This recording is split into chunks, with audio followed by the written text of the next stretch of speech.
Hello everyone, কেমন আছো তোমরা সকলে? আশা করি তোমরা সকলে ভালো আছো আর আমিও খুব ভালো আছি। আজকে যে রেসিপিটা বানাতে এসেছি, আজকের রেসিপিটা খুবই ইজি একটা রেসিপি আর খুবই টেস্টিও হয়। আজকের রেসিপির নাম হলো চিকেন কিমা রেসিপি। জানি সকলের কাছেই নতুন লাগছে, তাই তো?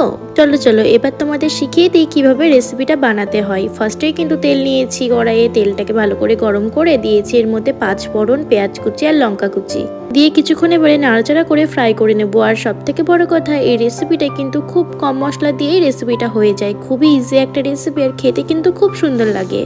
হালকা পেঁয়াজগুলো ফ্রাই করে নিয়ে তারপরে দেখো চিকেনগুলোকে আমি এর মধ্যে অ্যাড করে দিয়েছি। চিকেনের পিসগুলো খুবই ছোট করে কেটে নিয়েছি আমি।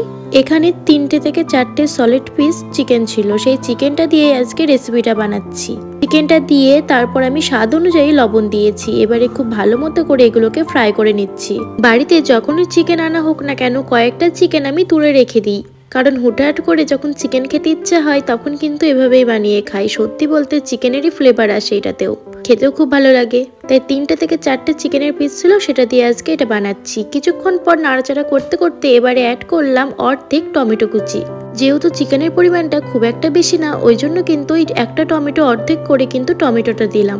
দিয়ে আবারও কিছুক্ষণ নাড়াচাড়া করে নেবো। এবারে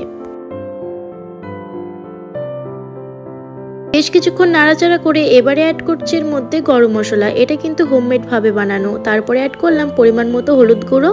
এবারে বেশ কিছুক্ষণ নাড়তে এটাকে ভালো করে কষিয়ে নিতে হবে।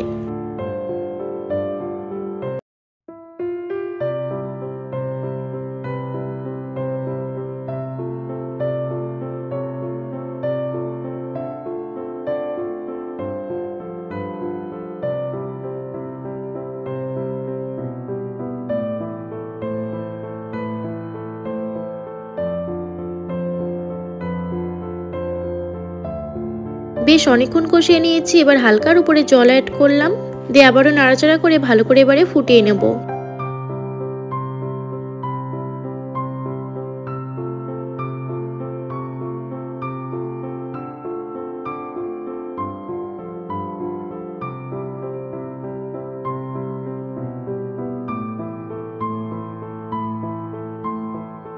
ভালো করে ফুটিয়ে নিয়ে একদম পারফেক্ট একটা হালকা মাখো রেডি হয়ে গেছে। এবারে গরম মশলা আর ধনেপাতা দিয়ে নামিয়ে নেব। তো এই যে ফাইনাল লুক, কতটা সুন্দর লাগছে দেখো। সত্যি বলতে খেতে কিন্তু খুব সুন্দর হয়েছিল। আর চিকেন কিমা রেসিপিটা অবশ্যই তোমরা বাড়িতে বানাবে, আশা করি তোমাদেরও ভালো লাগবে। আজকে এতটুকুই, আসবো আবার একটা নতুন রেসিপি নিয়ে। টাটা।